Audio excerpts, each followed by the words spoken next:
શુક્રવાર માં લક્ષ્મીનો દિવસ માનવામાં આવે છે।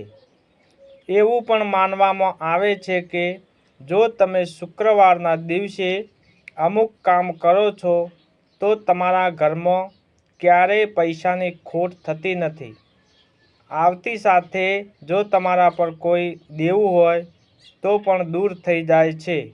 લક્ષ્મીની કૃપા મેળવવા માટે શુક્રવારે કરો આ 5 ઉપાય। ધનની કમી રહેશે નહીં, લક્ષ્મીનો વાસ થશે અને ધનનો ભંડાર ભર્યો રહેશે। નમસ્કાર મિત્રો, મનુષ્ય જીવન વાણી ચેનલમાં તમારું હાર્દિક સ્વાગત છે। મિત્રો, આજે આપણે આ વિડીયોમાં જોઈશું લક્ષ્મી માતાને મેળવવા માટે શું કરવું, કયા કયા ઉપાયો છે। મિત્રો, વિડીયોમાં નવા હોવ તો વિડીયોને લાઈક કરી દેજો, શેર કરી દેજો અને સબસ્ક્રાઈબ કરી લેજો, જેથી કરીને અપલોડ કરવામાં આવે તો નોટિફિકેશન તમને સૌથી પહેલાં મળે। દરેક વ્યક્તિની ઈચ્છા હોય છે કે તેના જીવનમાં ક્યારેય પૈસાની ખોટ ન આવે અને માં લક્ષ્મીની કૃપા હંમેશા બની રહે, અને આ ઈચ્છાથી આપણે બધા માં લક્ષ્મીને ખુશ રાખવા અલગ અલગ પ્રકારના ઉપયોગ કરીએ છીએ।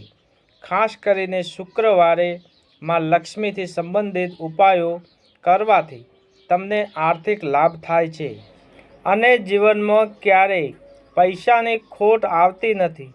જો તમે પણ આર્થિક લાભ મેળવવા માંગો છો તો શુક્રવારે ખાસ કરીને આ કરો ઉપાય। ચાલો જાણીએ શુક્રવારના દિવસે કયા કયા ઉપાય કરવાના છે। તો કેળાના ઝાડની પૂજા કરવી। શુક્રવારના દિવસે કેળાના ઝાડની પૂજા કરવાથી માં લક્ષ્મીની કૃપા બની રહે છે। સાથે જ જો તમારા પર કોઈ દેવું હોય તો આ ઉપાય કરવાથી દેવું ઓછું થવા લાગે છે અને કેળાના ઝાડની પૂજા કરવાથી દેવામાંથી મુક્તિ મળે છે। બીજો ઉપાય છે તુલસી અને શાલિગ્રામની પૂજા કરવી।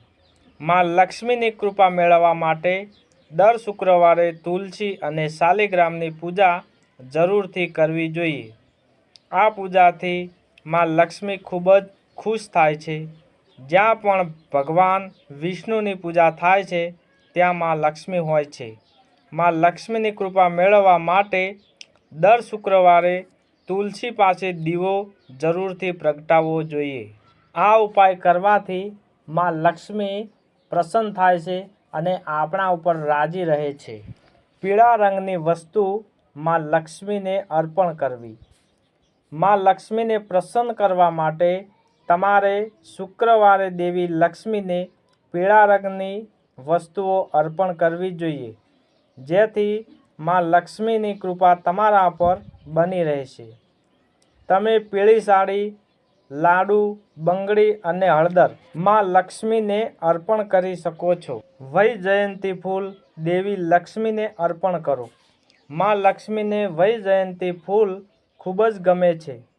શુક્રવારે માં લક્ષ્મીની મૂર્તિને ગંગાજળથી સ્નાન કરાવો અને માં લક્ષ્મીને શણગાર કરો। માં લક્ષ્મીને પીળા રંગના વસ્ત્રો અર્પણ કરી અને વૈજયંતી ફૂલથી શણગાર કરો। આ કરવાથી માં લક્ષ્મીની કૃપા હંમેશા તમારા ઉપર બની રહે છે। શંખ અને કોડીને ઘરમાં રાખો। માં લક્ષ્મીની કૃપા મેળવવા માટે તમારે ઘરમાં કોડી અને શંખ માળા જરૂર રાખવી જોઈએ। એવું માનવામાં આવે છે કે કોડીઓ ઘરમાં રાખવાથી ઘરમાં સકારાત્મક ઉર્જા રહે છે। સમુદ્રમાંથી માં લક્ષ્મી પ્રગટ થયા છે અને કોડીઓ પણ સમુદ્રમાંથી નીકળે છે। આ જ કારણથી માં લક્ષ્મીને કોડીઓ ખૂબ જ પસંદ છે। આને ઘરમાં રાખવાથી માં લક્ષ્મીની કૃપા હંમેશા તમારી ઉપર બની રહે છે। આ હતા મિત્રો 5 ઉપાયો। આ 5 ઉપાયો કરવાના છે માતા લક્ષ્મીને પ્રસન્ન કરવા માટે, રાજી રાખવા માટે અને ટકી રાખવા માટે। અને આનાથી વધારે જોઈએ તો ગોમતી ચક્ર, જો તમે ગોમતી ચક્ર ઘરમાં લાવો છો તો પણ ખૂબ જ શુભ માનવામાં આવે છે। આ માટે 11 ગોમતી ચક્રને તમારા ઘરમાં લાવો, તેને પીળા કપડામાં બાંધીને તિજોરીમાં રાખો। આમ કરવાથી ઘરમાં દેવી લક્ષ્મીનું આગમન થાય છે. ગોમતી ચક્રની સાથે શ્રીયંત્ર ઘરમાં લાવવું ખૂબ જ શુભ માનવામાં આવે છે. શ્રીયંત્ર ખૂબ જ શુભ માનવામાં આવે છે.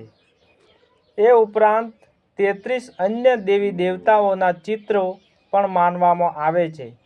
એવું માનવામાં આવે છે કે તેને ઘરમાં રાખવાથી દેવી લક્ષ્મીનો વાસ થાય છે. હિન્દુ ધર્મમાં કાચબાનો સંબંધ આર્થિક સમૃદ્ધિ સાથે છે.